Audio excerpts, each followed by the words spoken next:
Bonjour à tous et bienvenue du coup sur ce webinaire qui est dédié à la cybersécurité. Ce webinaire, il entre dans le cadre du programme Digitalis Future, qui est le programme d'événements dédié à la transformation numérique des filières, qui est porté par Digital 113 et qui est co-organisé en partenariat avec Agri Sud-Ouest Innovation, l'AREA Occitanie, Vinceo, ADOC, la CCI Occitanie et aussi Equitia et Agropolis qui sont représentés au comité de pilotage. Je ne sais pas si tu peux partager les slides, Jean-François. Oui. Comme ça, on aura le contenu du programme Digitalis Future.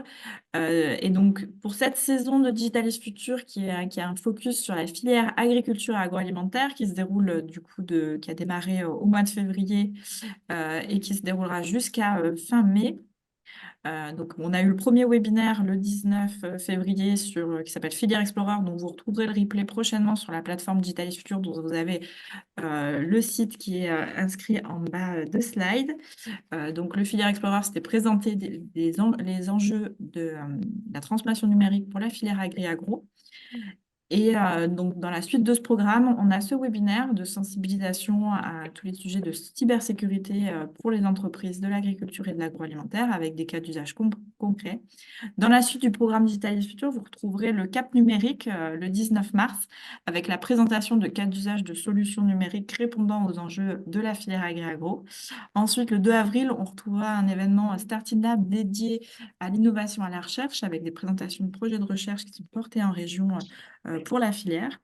Et au mois de mai, on retrouvera la conférence, un moment inspirant et prospectif sur la transformation numérique pour la filière sur une demi-journée avec des experts sur le sujet. Je veux bien que tu passes la slide suivante, à savoir que ce programme Digitalis Future s'inscrit dans le projet européen Occitania, qui est un projet d'accompagnement pour renforcer la compétitivité des entreprises dans leur transformation digitale. Tu peux passer à la slide suivante, et qui accompagne justement les entreprises des trois filières, mobilité, agriculture agroalimentaire et santé, qui sont représentées par les pôles des filières de la région Aérospace Vallée, Agri Sud-Ouest et Eurobiomed. Pour ça, vous pouvez bénéficier, en fait, les entreprises des filières d'un accompagnement et notamment d'un diagnostic de maturité digitale pour savoir ensuite quelle offre et service sur mesure cofinancés vous pouvez bénéficier. Pour ça, vous avez toutes les informations donc, sur le site edh-occitania.com. Voilà pour ma part. Je vais tout de suite vous laisser la parole à Léo Gonzalez qui va euh, introduire du coup les sujets sur la cybersécurité qui est l'objet de ce webinaire. Merci. Je suis sur une autre. Alors, on a Elodie, pardon, qui a le micro. Hop, parfait. Bon. Menaces et risques de la cybersécurité au RGPD. Voilà. L'idée étant aujourd'hui d'être quand même dans les échanges. Donc, s'il y a des gens qui ont des interventions, des questions, n'hésitez pas à interrompre directement ou le poser dans le chat si on arrive à les lire en même temps. Et pas que ce soit que descendant. Un point quand même d'intro rapide. On a beau être dans une thématique agro, 95% des bonnes pratiques de la cyber s'appliquent à toutes les entreprises, toutes les entités. C'est pourquoi on va se baser sur des ressources qui ne sont pas forcément spécifiques au milieu agri, parce que les usages sont quand même très similaires. Et même si vous êtes sur des machines ou des logiciels parfois spécialisés, bah, ça va simplement être une transposition de ce qu'on peut avoir dans un milieu financier, dans un milieu médical, ou dans un milieu de défense, qui sont souvent les milieux un peu en pointe sur la cyber. Avant de parler cybersécurité technique, il y a quand même d'autres points. Normalement, je pense que tout le monde ici est au fait du RGPD. Ça fait déjà genre 6 ans que ça doit être en application chez nous, au niveau français et au niveau européen. RGPD, en agent François qui pourra en retoucher deux mots après. Et également NIS 2, qui est une nouvelle directive. Pour ceux qui ne la connaissent pas encore, ça devrait être un peu au même plan que le RGPD pour le futur. En 2017-2018, personne connaissait le RGPD. Maintenant, c'est devenu banal dans une entreprise. NIS 2 sera aussi le futur banal pour tous, avec quelques enjeux supplémentaires pour les dirigeants, parce que ça ne touche pas que la donnée personnelle, mais tout type de problème de cyber. Ouais. Si tu pouvais juste, pardon, mettre la slide d'après, Ouais. excuse-moi, j'ai oublié de le faire comme ça. Euh, avant qu'on rentre dans le dur des autres sujets, petit rappel, j'ai fait 2 screenshots qui sont issus du site cybermalveillance.gouv.fr qui ont été publiés là, il y a quelques semaines. Ils ont fait un rapport sur la menace. Alors, cybermalveillance.gouv.fr est un des sites du gouvernement qui permet de fournir quelques ressources ou assistance cyber. On a Caroline qui est là, qui nous parlera d'ailleurs d'un sujet beaucoup plus local avec CyberRock. Mais ce qui est intéressant, c'est que particuliers, entreprises et collectivités n'ont pas tout à fait les mêmes focus, on va dire, de la part des attaquants. Euh, mais entreprises et particuliers sont très proches. Soit en tant que chef d'entreprise, vous êtes aussi un particulier, donc vous risquez d'être également touché sur le plan personnel et ça peut compromettre votre activité professionnelle si vous avez notamment des gens qui partagent des comptes, des ordinateurs ou des téléphones. Je ne sais pas, parmi les 25 participants, combien d'entre vous ont bien 2 téléphones, 2 adresses mail isolées pro-perso, mais je pense que tout le monde n'en est pas là. Donc une compromission de votre téléphone perso peut tout à fait amener à une compromission de vos données entreprise, ou alors vous prêtez ça à votre enfant déverrouillé parce qu'il a envie de jouer dans la voiture et c'est lui qui peut faire la boulette. Côté entreprise, par contre, en haut du podium, ça restera un des points sur lesquels on appuiera après, c'est le piratage de compte. Le piratage de compte, ça peut être un compte, on va dire cloud, hein, de votre boîte mail chez Microsoft, Google, OVH ou un autre. L'hameçonnage, bien sûr, est souvent en fait un vecteur de piratage de compte, mais il n'y a pas que ça, c'est simplement des fois des entreprises avec lesquelles vous travaillez qui elles-mêmes se sont faites pirater, se sont fait voler des bases de données et indirectement vos données, des mots de passe ou autres, s'ils sont réutilisés ou s'ils ont des patterns, enfin des schémas logiques, peuvent faire qu'on vous attaque derrière. C'est un petit peu comme si on venait voler le magasin qui fait des doubles de clés et qu'ils avaient gardé une copie de vos clés. Bah voilà, vous êtes pour rien, vous leur avez confié des clés à un moment, ils ont fait un double et puis vu que vous avez utilisé la même clé sur toutes vos serrures, normalement c'est pas le cas, mais pour les mots de passe ça devrait pas être le cas non plus. Vous êtes touché. Et le rançon logiciel enfin, ransomware, normalement je pense que tout le monde connaît, qui commence à évoluer. Le rançon logiciel souvent motivé pour des raisons financières. On arrive sur des techniques aujourd'hui plus vicieuses où le groupe de pirates ne va pas simplement vous bloquer pour que vous le payiez, mais va tout simplement dire, j'ai eu accès à vos données, je les ai copiées, je ne vous ai pas forcément bloqué, et faire du chantage. Si vous ne me payez pas, je vais publier vos données, avec certains impacts que ça peut avoir derrière, et notamment, on y viendra sur NIS 2, qui peuvent être très embarrassants pour une entreprise. Et les grandes tendances, on le voit, malheureusement, ça augmente beaucoup. Et pour les entreprises, le faux conseiller bancaire est quelque chose de très violent, parce que là, on vous touche le portefeuille directement. On a encore eu un cas, alors c'était à Hong Kong, mais pour vous donner, ça fait très peur il y a quelques semaines, 25 millions d'euros de virements frauduleux mais qui en réalité ont été faits par le directeur financier de la société. Il a été convié à une visioconférence avec tous ses collègues. Et en fait, tous ses collègues étaient faux dans la visioconférence. C'était ce qu'on appelle des fakes, c'était des personnes qui étaient modifiées en temps réel. Et il pensait vraiment qu'il était avec son patron, son directeur RH, le responsable stratégie. Et il l'a fait pour 25 millions, bon, c'était une grosse boîte, hein, de virements multiples. Et c'est quelques heures plus tard qu'il s'est rendu compte que tout le monde était faux. Donc ça peut être sans même vous pirater informatiquement parlant, on vient quand même vous voler de l'information ou de l'argent via des scénarios de plus en plus euh, réalistes et qui coûtent de moins en moins cher pour l'attaquant. Et moins ça coûte cher, plus il y en a qui vont essayer de s'y mettre. Voilà, je voulais quand même rappeler ça. Et après, on pourra discuter peut-être même individuellement ou s'il y en a qui ont des petits exemples, des cas plus orientés sur un métier donné. Et Jean-François, je te laisse la main pour la suite et je reprendrai un petit peu plus tard. Merci beaucoup, Léo. Euh, Ensemble, on va parler donc principalement de la partie réglementaire, RGPD, NIS 2, Léo l'a introduit. Ce sont des réglementations qui vont toucher à la façon dont vous traitez les données dans vos structures. Et donc, quelque part, ça touche aux outils de vos entreprises. Et les outils que vous mettez en place, ils sont là pour répondre aux enjeux de votre filière, Agri-Agro en l'occurrence. Il y a des enjeux qui sont communs à toutes les boîtes, assurer le bon fonctionnement de l'entreprise, gérer les ressources humaines, assurer la pérennité du système d'information.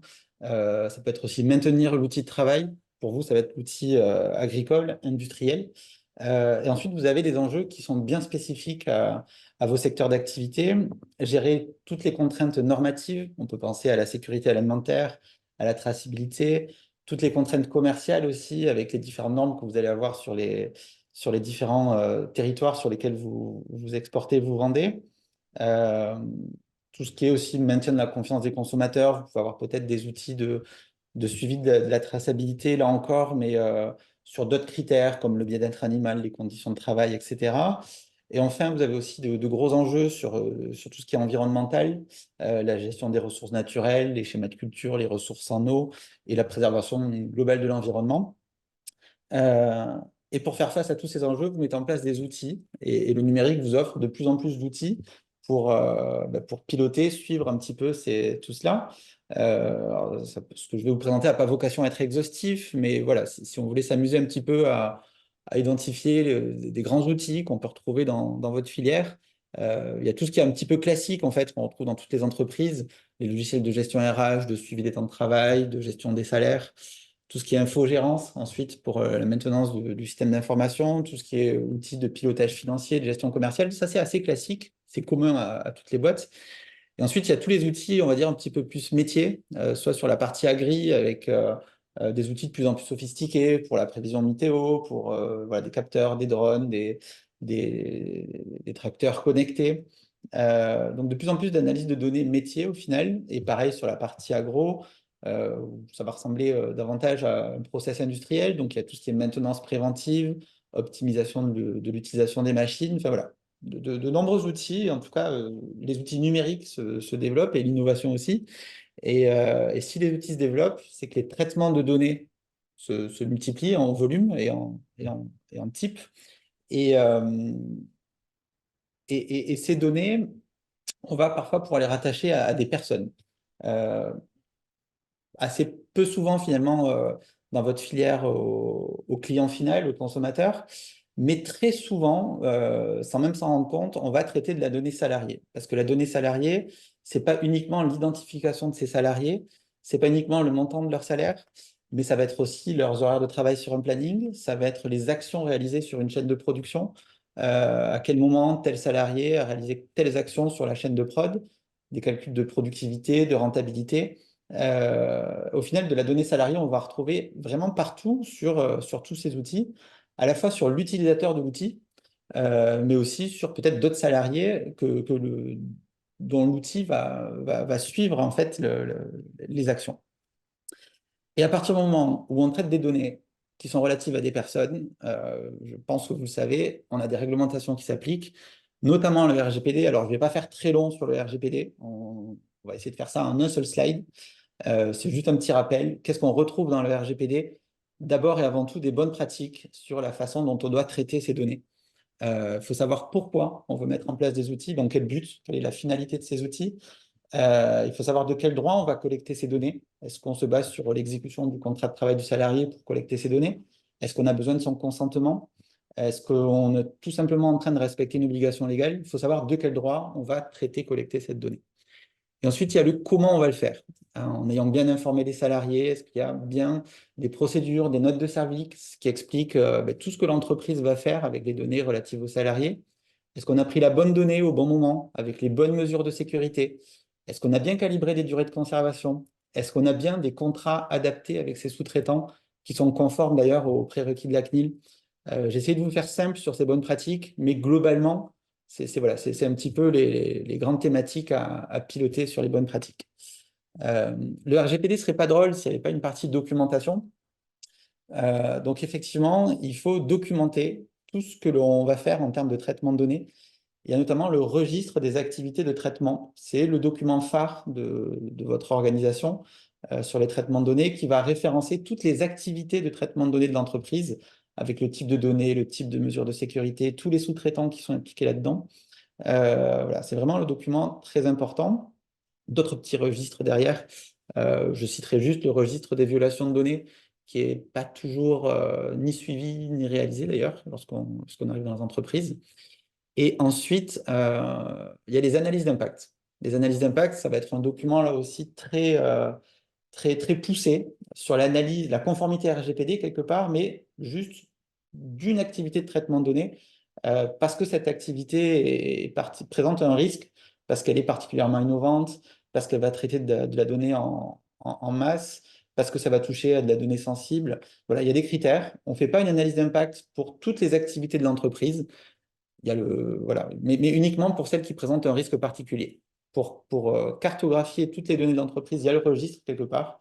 Pour les activités les plus sensibles, là, il y a l'analyse d'impact. Et globalement, l'ensemble de la documentation et des preuves se regroupe dans ce qu'on appelle le dossier RGPD. Je vous ai épargné aujourd'hui de tous les anglicismes et de tous les principes du RGPD qui étaient à consonance anglo-saxonne.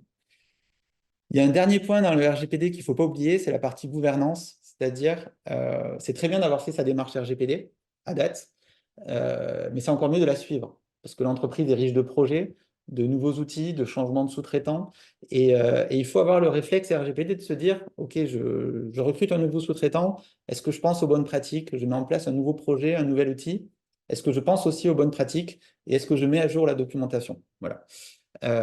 Et enfin, le dernier point du RGPD, c'est le DPO, c'est un acronyme décidément, donc le délégué à la protection des données. Juste pour rappel, il est facultatif dans la plupart des cas, et en revanche, il sera requis dans certaines situations lorsqu'on remplit certains critères.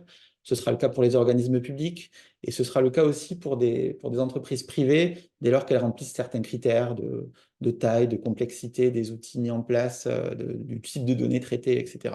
Je ne vais pas encore une fois vous détailler les critères aujourd'hui, mais voilà, si on doit résumer le RGPD en 3 points, c'est respecter des bonnes pratiques, avoir sa documentation en interne à jour et faire cette fameuse gouvernance et notamment avoir les bons réflexes au bon moment.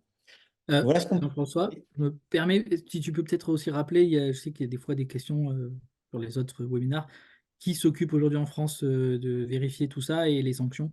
Oui, c'est vrai que c'est un point sur lequel j'aime pas trop appuyer, j'aime pas trop agiter les chiffons rouges, mais c'est vrai que c'est important de le rappeler. Donc c'est la CNIL, la Commission nationale de l'informatique et des libertés, qui est un petit peu le gendarme de la donnée personnelle en France, qui est chargé de conseiller les entreprises, mais aussi de les contrôler. Et en cas de manquement, qui peut émettre des sanctions. Alors ça peut aller d'un simple avertissement, mais qui peut être rendu public sur le site de la CNIL ou relayé par votre presse. Et ça peut aller effectivement jusqu'à des sanctions financières qui peuvent aller jusqu'à 4% du chiffre d'affaires ou 20 millions d'euros, ce qui peut représenter des sommes assez conséquentes. Bien entendu, c'est adapté en fonction de l'ampleur des non-conformités, mais en général, ça fait plutôt mal quand ça tombe, effectivement. Et c'est tout type d'entreprise qui est visée, hein. La CNIL ne vise pas que les gros. Au contraire, elle a vraiment un panel de contrôle qui va de la TPE à la moyenne entreprise et jusqu'aux géants du numérique. Donc, personne n'est épargné, et ni en termes de taille, ni en termes de localisation. Qu'on soit en Occitanie ou en région parisienne, il y a quand même des contrôles CNIL un petit peu partout. Voilà. Voilà ce qu'on pouvait dire sur le RGPD.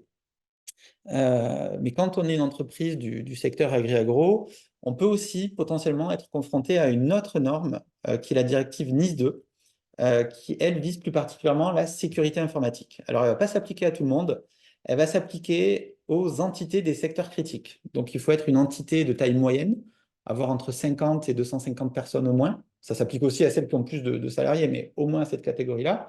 Donc 50 à 250 personnes et 10 à 50 millions d'euros de chiffre d'affaires ou de budget pour les entités publiques. Je vous ai enlevé tous les secteurs qui ne concernaient pas la filière agri-agro. J'ai laissé les secteurs qui concernaient cette filière et on voit qu'effectivement, tout ce qui est production, transformation ou distribution de denrées alimentaires ou transport de ces mêmes denrées, si vous êtes une entité sur ces secteurs-là et que vous êtes dans la bonne taille, potentiellement, en tout cas, vous êtes visé par la directive NIS2. Il y a d'autres façons de savoir si on est visé par cette directive, mais qui sont peut-être moins parlantes pour la filière. Globalement, si l'État décide que vous êtes visé, vous serez visé. Et là, dans ce cas-là, vous serez notifié.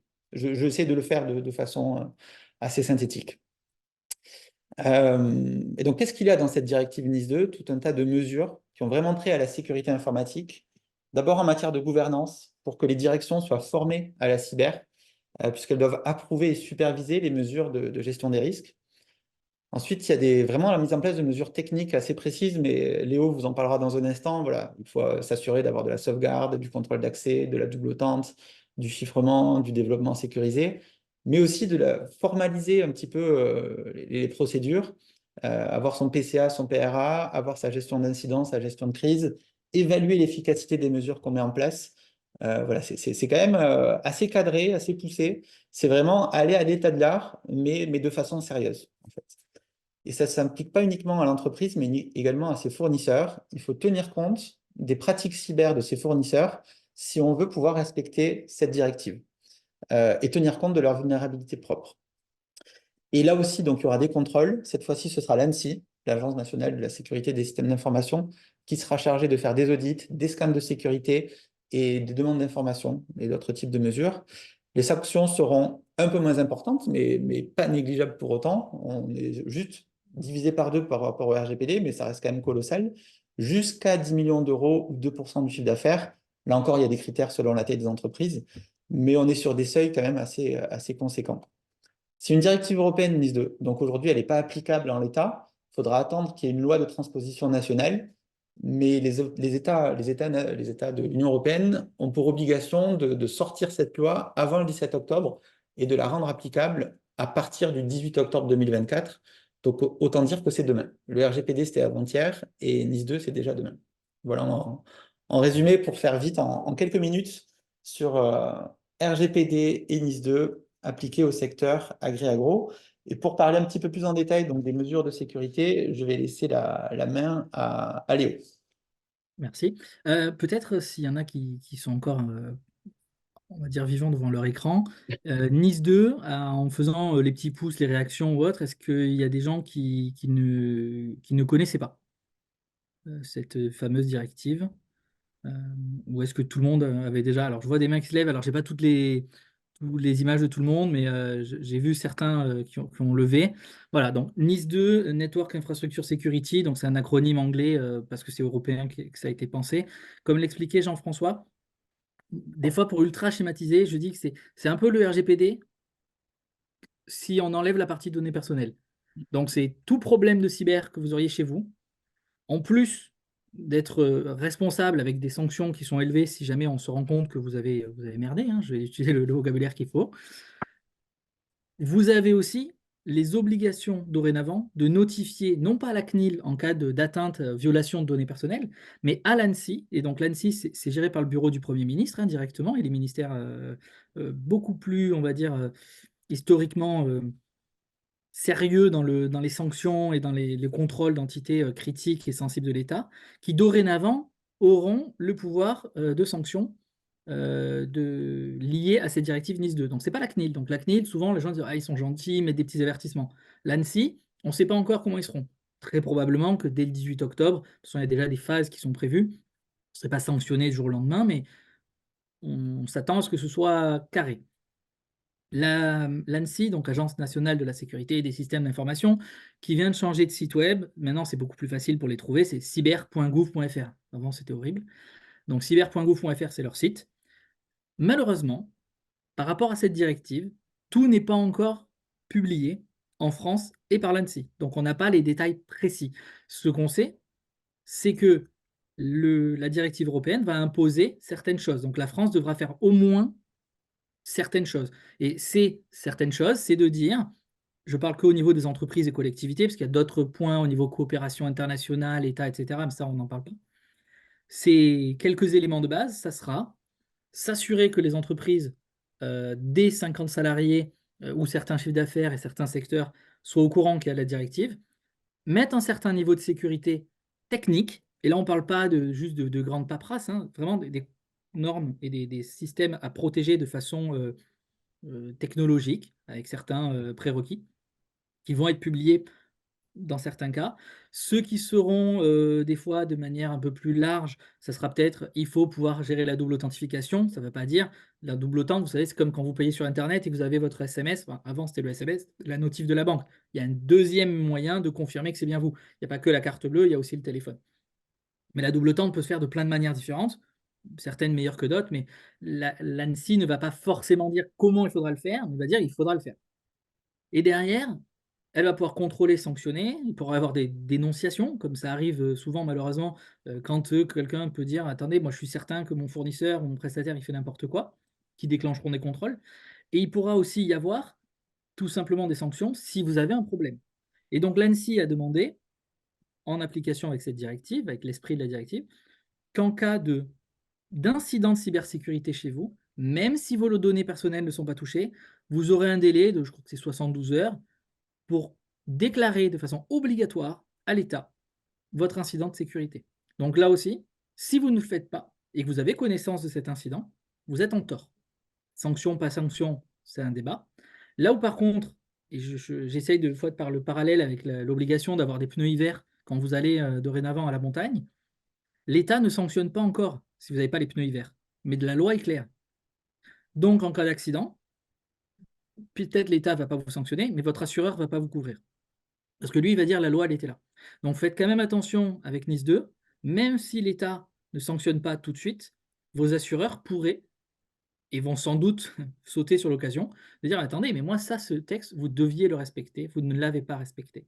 Et donc, ce qui se passe, c'est que de plus en plus d'assureurs, et d'ailleurs, dans votre cas, alors on les connaît bien parce qu'on travaille beaucoup avec eux, Groupama a intégré depuis quelque temps des polices d'assurance cyber dans quasiment tous ses contrats. Je crois qu'à la base, c'était 50 000 euros pour la couverture cyber, sans supplément. Mais il faut quand même que vous respectiez les bonnes pratiques. C'est comme si votre voiture n'a pas le contrôle technique, votre assureur peut se décharger. Donc méfiez-vous quand même de tout ça. Donc si vous ne le faites pas juste pour respecter la loi, faites-le pour votre assureur, faites-le pour vos fournisseurs, faites-le pour vos salariés. Et de toute façon, à la fin, la cyber, quand c'est bien fait, c'est limite de la fluidité. Enfin, je veux dire, aujourd'hui, vous déverrouillez votre iPhone avec votre visage ou votre empreinte digitale, c'est quand même plus rapide que de devoir taper les codes à l'ancienne ou payer sa carte bleue sans contact avec Face ID sur iPhone. Donc quand c'est bien fait, on peut quand même rendre ça quasi indolore. Un autre point important, c'est que vu que c'est l'ANSSI en France qui a été choisi pour piloter Nice 2, sanctionner, contrôler, l'ANSSI va très probablement, et elle a déjà dit qu'elle allait le faire, vous réorienter vers tout un ensemble de guides et de bonnes pratiques qui ont été publiés au cours des dernières années, qui sont librement disponibles sur le site de l'ANSSI, parfait pour le slide. Et sur le site de l'ANSSI, vous avez un ensemble de ressources que vous pouvez aller consulter librement. Des ressources qui ne sont pas que destinées à des technophiles ou des experts de cyber. Il y a des guides qui sont dédiés aux chefs d'entreprise. 50 points pour le chef d'entreprise. Il y a des guides qui sont dédiés à la gestion de crise. Je vous invite à les regarder, à les survoler, pour comprendre ce qui peut se passer le jour où il y a une crise. On parle de crise des fois cyber, en fait c'est plutôt l'origine qui est cyber. Vous faites pirater, à la base c'est de la cyber. Mais quand à la fin vous devez couper votre boîte mail, votre standard téléphonique ne fonctionne plus parce qu'en fait vous étiez sur de la téléphonie connectée à Internet et que votre portail automatique ne s'ouvre plus ou que le badge de votre bâtiment ne marche pas, c'est toute la boîte qui est paralysée. Un cas qu'on a eu chez un fabricant d'engrais, ils n'avaient plus la possibilité d'imprimer les étiquettes de sécurité, donc les semi-remorques refusaient de charger les matériaux. Ça a bloqué intégralement les expéditions parce que tout le système simplement d'impression d'étiquettes était bloqué. Ça leur a coûté très cher parce que tous les transporteurs se sont mis à leur facturer les temps d'attente des camions sur un truc qui paraissait basique à l'origine. Donc méfiez-vous quand même en tant que dirigeant ou directeur de toute la partie origine cyber. Souvent, on oublie les petites implications et les ramifications que ça peut avoir. Donc, on a la possibilité de faire ce qu'on appelle une analyse de risque, dans le jargon, orienté cyber. Et l'analyse de risque, c'est vous, dirigeant, chef de service, associé, qui faites une petite introspective. Il y a des méthodologies qui existent, tout est détaillé, EBIOS, ISO 27005. On peut faire ça très simple en une journée, en une demi-journée sur un coin de table. OK, si demain, et je mets un scénario, il se passe ça, qu'est-ce qui m'arrive? Mais surtout, quels sont les services et les process primordiaux dans mon entreprise? Bien sûr, en début de mois ou fin de mois, il faut gérer la paye. À telle date, je dois gérer certaines déclarations. À telle date, je dois facturer mes clients. À telle date, j'ai besoin de, je sais pas, j'ai un e-commerce, de pouvoir envoyer, récupérer des commandes. Vous mettez ça dans des petites cases sur vos tableaux. Vous regardez ce qui est important, critique, voilà. Combien de temps vous pourriez vous passer de ce service? La paye, en soi, si c'est décalé de 3 jours, on peut survivre. Si ça bloque un mois, comment on fait? Est-ce que je rejoue les anciens virements avec ma banque en les appelant au téléphone? Mais ça va être compliqué. Et une fois que vous avez mappé, cartographié tout ça, vous regardez les ressources informatiques qui sont associées à ça. Et des fois, vous vous rendrez compte qu'une ressource, l'email, va bloquer beaucoup de process. À l'inverse, on oublie parfois que certaines ressources vont faire fonctionner d'autres choses. Je vous parlais du contrôle d'accès bâtiment, des systèmes de barrières, des systèmes de pesée. les trucs préciamolènes, les pesées de camions, peuvent être contrôlés par autre chose. Si vous n'avez pas la pesée, vous n'avez pas le droit de sortir le camion. Et on a oublié que c'était connecté à tel bâtiment. Donc faites un peu cet exercice avec vos dirigeants et directeurs de service, et directrices de service. Et derrière, on va créer un peu une feuille de route de qu'est-ce qu'il faut traiter en premier. Ça, c'est vraiment l'aspect business. Bien sûr, il y a des choses qui coûtent cher, pas cher, long terme, pas long terme, et il y a des fois des risques sur lesquels on n'a même pas envie de corriger le risque. J'ai envie de dire, le risque d'incendie sur votre véhicule, 9 fois sur 10, oui, vous avez un extincteur, puis vous allez chez AXA ou Groupama pour assurer le risque. C'est une manière de faire. Mais au moins, vous en avez conscience. Et donc, l'ANSSI, je vais partager mon écran si ça le fait comme il faut. Hop, ici. Donc, normalement, je vais vous partager juste des pages web. Ça devrait apparaître. Vous allez voir sur le site, il y a une catégorie qui s'appelle Découvrir la cybersécurité.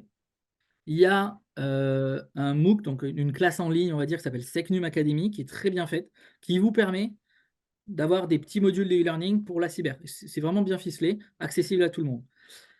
Derrière, ils ont un glossaire, si vous n'y comprenez rien à tous nos acronymes, c'est normal.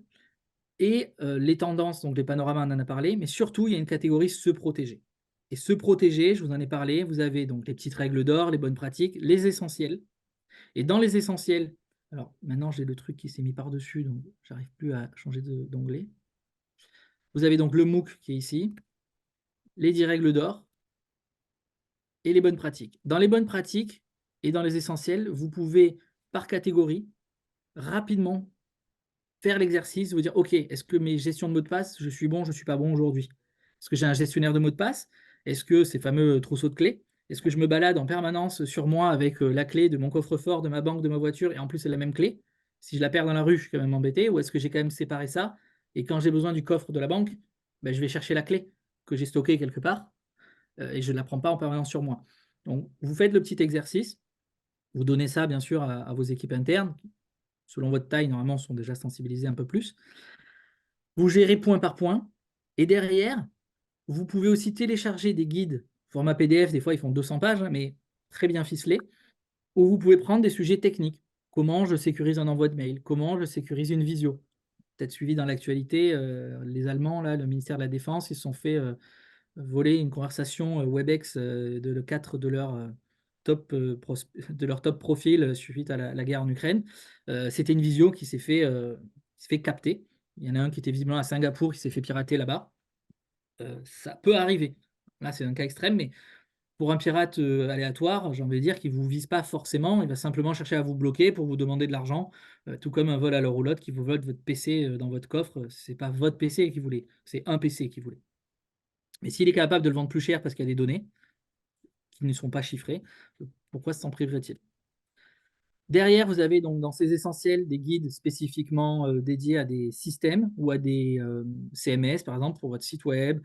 Qu'est-ce que c'est qu'un DDoS? Un DDoS, c'est une attaque informatique qui vient juste vous paralyser. C'est comme si moi, je disais à tout le monde, OK, à 17 h, on va venir à 800 à la caisse du Auchan et on va bloquer Auchan, mais juste en passant tous à la caisse, ça va foutre le bazar. Et tout se bloque, ou comme sur l'autoroute. Et arrivé à un certain moment, tout se verrouille. Techniquement parlant, on ne vous a pas piraté, mais on vous a empêché de travailler. Ça peut avoir des sacrés impacts économiques, voire même pour vous des répercussions dans vos contrats de fourniture. L'ANSSI, donc cyber.gouv.fr, fournit beaucoup de choses, mais il y a un deuxième portail gouvernemental, peut-être un peu plus grand public, mais pas que, qui s'appelle cybermalveillance.gouv.fr, celui dont j'ai pris les captures d'écran tout à l'heure, qui lui va aussi fournir d'autres ressources. Donc, des fois c'est les mêmes, des fois c'est complémentaire. Puis après on a Caroline qui a encore d'autres ressources, mais cybermalveillance.gouv.fr, voilà, c'est un .gouv.fr, vous pouvez faire confiance à tout ce qu'il y a dessus. Énormément de ressources, de sensibilisation notamment, que vous pouvez utiliser dans des onboarding de nouveaux collaborateurs. Ça peut être 10 minutes, juste ils ont conscience que ça peut arriver. Le faux virement, si les gens ne savent pas que ça se fait, ils ne savent pas qu'on peut vous appeler et que le numéro de téléphone qui apparaît n'est pas forcément le bon. Bah, ce n'est pas très compliqué techniquement à faire en France encore, de faire apparaître un numéro à la place d'un autre. Peut-être vous dites c'est que dans les films, non, en vrai, c'est possible. Un email qui apparaît de pierre@elysée.fr, c'est peut-être pas pierre@elysée. C'est comme un recommandé qu'on vous envoie. Au dos du recommandé, il est marqué envoyé par Emmanuel Macron. On peut mettre ce qu'on veut au dos du recommandé. Un email, c'est pareil. Un numéro de téléphone, c'est pareil. Si vos collaborateurs ne le savent pas, ils vont se dire non, mais c'est sûr, c'était le bon numéro. Alors qu'en fait, non. Donc il faut juste instiguer le doute. À partir du moment où l'humain doute, il prendra un peu plus le temps. Il y a des process, il y a énormément de choses derrière. Enfin, pour aller un peu plus loin dans la technique, c'est un peu le Graal de l'expert, on va dire, informatique ou cyber, c'est CIS. Le CIS, c'est une association internationale, c'est des guides très avancés. Vous avez des guides, ils font 1000 pages sur un sujet. Comment augmenter le niveau de sécurité de mon serveur Linux, telle version, tel modèle. Ces guides-là sont gratuits, il faut juste mettre sa boîte mail, et ça s'appelle des Security Controls. Et ils vont reprendre un ensemble de technologies, j'ai affiché ici. Voilà, juste pour sécuriser Android, j'ai 1000 pages. Pour Chrome, je peux faire ça. Pour IBM, tel service, etc. etc. Dites-vous que tout ça, c'est gratuit. Donc, soit vous avez un prestataire qui vous accompagne et qui sait le faire, etc. Soit vous avez quelqu'un en interne et il ne savait pas que ça existait, bah, il faut peut-être lui en parler. Ou vous embauchez un alternant des fois pour démarrer. C'est pas parfait, mais c'est toujours mieux que rien. Et vous lui dites, voilà, applique déjà ça parce que je sais que chez nous, on va utiliser souvent un truc pratique, voilà, des imprimantes. Ben, qu'est-ce que je peux faire pour mieux sécuriser mes services d'impression? Ben, il y a tout un ensemble de bonnes pratiques. Après, on pèse ce qu'on veut ou ne veut pas faire. Euh, j'ai vu qu'il y avait des points dans le chat et j'ai pas tout à fait tout lu. La différence entre DOS et DDoS, le DOS c'est le Denial of Service et le DDoS c'est Distributed. Le DOS c'est un collaborateur, enfin une personne malveillante qui arrive à la caisse du supermarché tout seul et il est censé tout bloquer.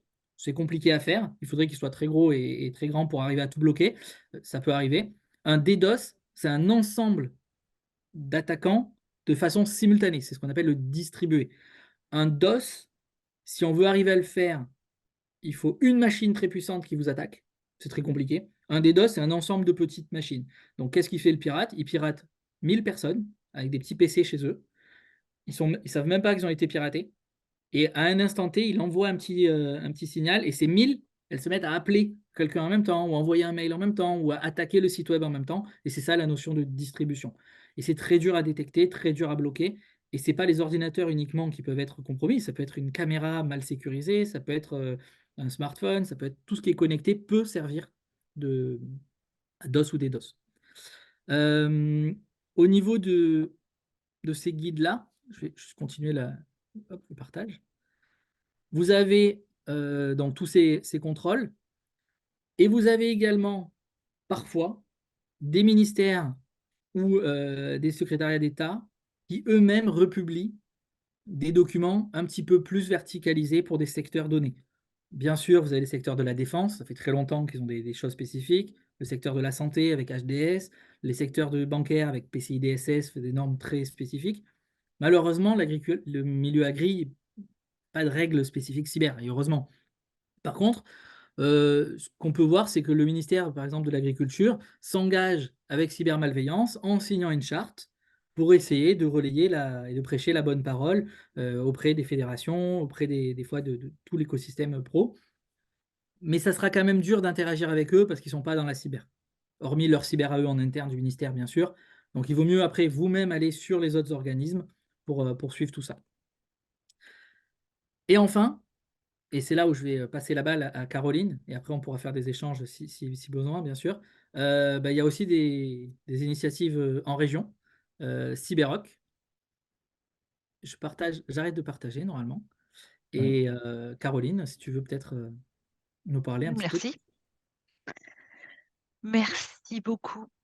Donc, moi, je vais vous parler de Cyberrock rapidement. Donc, par rapport à tout ce que vous avez vu, Jean-François et Léo ont fait une synthèse synthétique, hein, parce que c'est tellement vaste le sujet et en même temps, c'est passionnant. Donc, c'est très difficile de tout vous dire, mais voilà, il y a des choses, voilà, faut vous préoccuper du sujet. Donc ça, c'est pas simple. Et en fait, ce que la région a décidé de faire en 2022, c'est de créer un centre de cybersécurité pour apporter des réponses aux acteurs du territoire sous différents niveaux. Si tu peux passer la diapo, Jean-François. Donc, ce centre de cybersécurité, il a deux missions. apporter des solutions aux acteurs du territoire pour se sécuriser et en cas d'attaque. Alors, je vais le développer après. Ce qui est important, c'est que nous, on est là pour faire le lien avec ceux qui savent faire. Hein. On ne va pas prendre leur place. On n'est pas assez déjà. Et puis, c'est tellement vaste que c'est très intéressant de vous montrer à quel point on a un écosystème qui est hyper riche et que vous pouvez vous adresser à eux. Et effectivement, comme l'a montré aussi Léo, il y a énormément de ressources, mais il y en a beaucoup. Et elles sont un peu. Alors, ça s'est beaucoup rassemblé ces dernières années, mais quand on a commencé à créer le portail, parce qu'on l'a créé avant la création de Cyberrock, eh bien, en fait, on avait beaucoup plus de portails. Et depuis, ça s'est un peu rationalisé, ce qui permet quand même aux gens de s'y retrouver. Donc, on a cette approche-là. Et puis, on a aussi l'approche par rapport justement à notre filière, parce qu'on a la chance en Occitanie d'avoir énormément d'acteurs de la cybersécurité sur différents domaines. Et l'idée, c'est de les mettre en avant et d'essayer de répondre à leurs besoins pour qu'ils puissent se développer et être encore plus proches de ceux qui ont besoin de cybersécurité, de pouvoir leur répondre plus facilement. Donc, le centre de cybersécurité, il a été créé par la région, l'agence de développement économique ad hoc, qui a incubé le projet, et l'association Equitia qui traite d'éthique de la donnée, parce que la cybersécurité, c'est aussi relié à plein de domaines. En fait, la cybersécurité, c'est un domaine transverse. Ce n'est pas une fin en soi. C'est quelque chose qu'on devrait retrouver un peu partout. Voilà. Page suivante, s'il te plaît, Jean-François. Il faudra qu'on prévoie un signe. Mais c'est la dernière, donc c'est bon. J'ai tout mis sur la même diapo. Donc, on a conçu Cyberrock avec une approche de centre de ressources et d'animation de groupes de travail liés à des sujets. Et puis, on a eu une opportunité, c'est qu'à la sortie du confinement, avec toute l'explosion des cyberattaques, l'État a décidé de créer dans les régions des centres de réponse à incidents, parce qu'en fait, quand les gens sont attaqués, ben, ils ne savent pas du tout ce qu'ils doivent faire, tout simplement. Et il y a un certain nombre de gestes qu'on peut se faire en priorité, mais il faut le savoir. Et la région Occitanie a décidé d'être centre de réponse à incident. On appelle ça un CSIRT. Et nous, on l'a rebaptisé service d'urgence cyber, parce qu'on trouve que ça parle mieux au public, pour que lorsque les organisations sont attaquées, eh bien, en fait, elles aient un interlocuteur pour les guider par rapport à cette attaque et qui va les mettre en relation avec les bonnes personnes pour les accompagner. Mais il y a aussi tout l'accompagnement sur le dépôt de plainte. Souvent, les gens ne portent pas de plainte, ils ont l'impression qu'ils ne sont pas légitimes à le faire, alors que dans pratiquement tous les cas d'attaque, vous êtes légitime à porter plainte, et il y a des vraies raisons, enfin, je veux dire... Un point là-dessus d'ailleurs, Caroline. Oui, vas-y, je t'en Avant, prie. c'était pas le cas. Porter plainte, c'était, on va dire, un peu optionnel et on n'aime même pas le faire parce que c'est long, hein, on va pas se mentir. Aujourd'hui, porter plainte devient obligatoire si vous voulez espérer une indemnisation de votre assureur. C'est un Alors, peu en le. plus, Voilà. oui, tout Donc à ça, fait. n'oubliez pas de le faire aussi dans le délai parce que ça peut vous pénaliser si vous voulez récupérer de l'argent. Bah, ça va même plus loin que ça, c'est-à-dire que, en fait, dans pratiquement tous les cas de cyberattaque, vous avez un préjudice. Vous n'en avez pas forcément conscience. Typiquement, le cas où on a réussi à accéder à votre boîte mail. C'est une intrusion dans votre système d'information, c'est puni par la loi, donc vous pouvez porter plainte. Mais de toute façon, alors il faut savoir que d'abord, on peut toujours porter plainte. Mais ça, c'est un autre problème. Mais ensuite, vous avez un préjudice. Et il faut absolument porter plainte, parce que si jamais le pirate se sert de votre boîte mail pour faire quelque chose de beaucoup plus grave, eh bien, vous allez être responsable. Et si vous n'avez pas porté plainte, vous allez vous trouver dans une situation difficile. Et le pire Donc, des en tout cas, cas, oui, le pire vas-y. des cas que nous on a vu dans la région, c'est quelqu'un qui s'est fait pirater un serveur. Son serveur a servi de relais pour des images pédopornographiques. C'est tout de suite la garde à vue, c'est beaucoup plus compliqué. Oui, effectivement, j'imagine bien que c'est un cas très grave pour l'entreprise, effectivement, puisque vous êtes responsable de votre système d'information. Et du coup, vous devez vous assurer qu'on ne s'en serve pas de manière, comment dire, criminelle. Voilà, donc nous, on a ouvert le centre d'urgence en mars 2022, et vous pouvez appeler. Donc pour le moment, on est sur des horaires ouvrés, puis on va attendre de voir comment les choses évoluent. Alors, il faut savoir qu'on travaille avec l'ANSSI, dont tu as beaucoup parlé, Léo, avec cybermalveillance, qui, lui, répond à des demandes d'assistance, mais ça suit, on reste sur un portail, on n'a pas un interlocuteur en ligne. En fait, on est tous en train de s'organiser entre les régions, parce que pratiquement toutes les régions ont ouvert un service d'urgence cyber, pour répondre au mieux aux besoins du territoire et rediriger. Parce que parfois, en fait, vous pouvez avoir un autre service d'urgence qui vous est dédié, sans vouloir rentrer trop dans les détails. Et du coup, nous, on aura les informations et on vous redirigera vers les bons interlocuteurs si c'est nécessaire. Donc, on a ce service d'urgence. Et de toute façon, on est centre de ressources. Donc, ce qu'on veut, en fait, c'est que quand les gens ont un besoin en cybersécurité, ils nous contactent et on va les rediriger vers les bonnes ressources, vers les bons services. Et puis, on a développé un service pour nos adhérents, où là, on va aller beaucoup plus loin dans Mais pour tout le monde, c'est gratuit. l'approche. On soit bien d'accord, tout ce que tu as dit avant, c'est gratuit. Voilà, le service d'urgence et puis le centre de ressources via notre portail Cyberrock que tu as montré tout à l'heure. Donc, où on va mettre de l'information, quelques informations sur l'actualité. Voilà, c'est ça. On a un diagnostic, alors c'est surtout une analyse de maturité en ligne qui permet aux personnes de se rendre compte, de se poser des questions, hein. On ne va pas se mettre à la place des prestataires qui font des analyses de risque, comme tu l'as évoqué tout à l'heure, qui font une analyse totale de votre système pour vous dire ce qui doit être amélioré.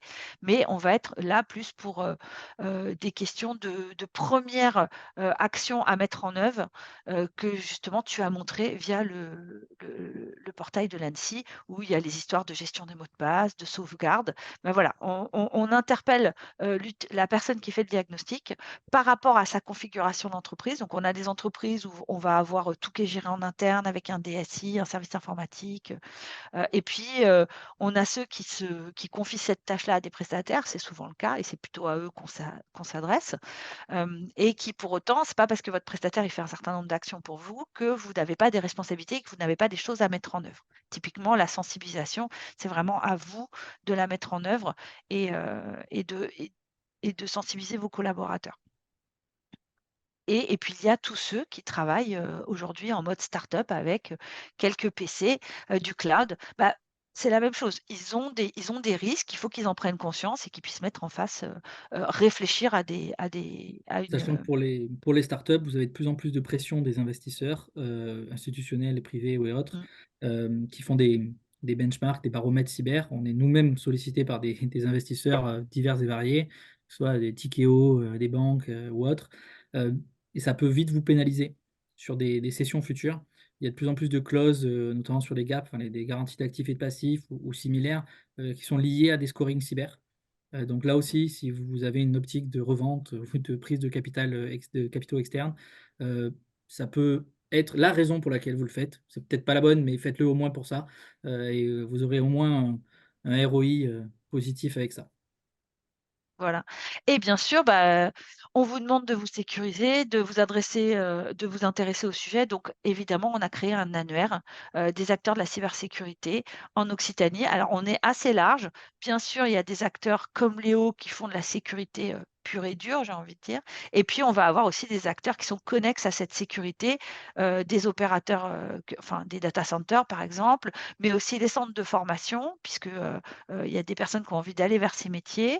Il y a aussi, des personnes qui ont envie de former leur personnel. Enfin voilà, on a mis vraiment, tous les acteurs qu'on pensait, en lien avec, le domaine de la cybersécurité sur le territoire de l'Occitanie.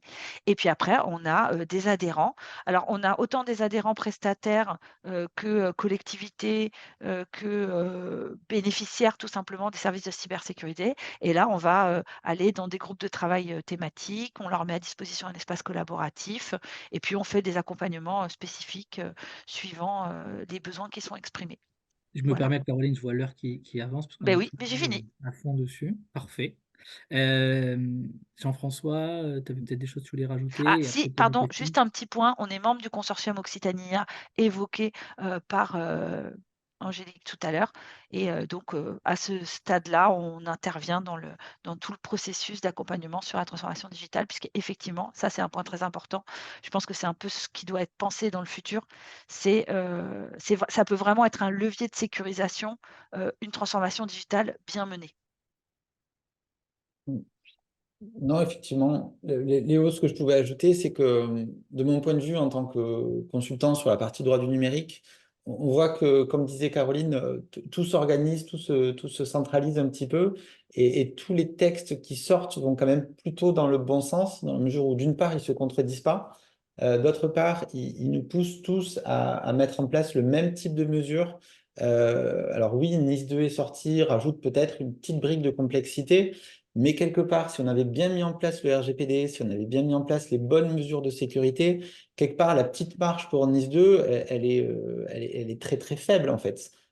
Si on est à l'état de l'art, qu'on a les bonnes mesures, qu'on les a bien formalisées, NIS 2, c'est juste prendre le réflexe, effectivement, en cas d'incident, d'aller alerter les CSIRT, et donc notamment Cyberoc, qui donc, en tant que CSIRT Occitanie, lorsque NIS 2 sera en place, ben, c'est eux qui vont recevoir aussi toutes les notifications d'incidents. Donc, quelque part, tous ces textes peuvent paraître complexes, mais quand on s'y attaque, on se rend compte qu'en fait, ils vont tous dans le même sens. Et ça, c'est peut-être le point positif à retenir aussi. Est-ce qu'il y a des questions, des gens qui souhaitent intervenir, réagir, ajouter?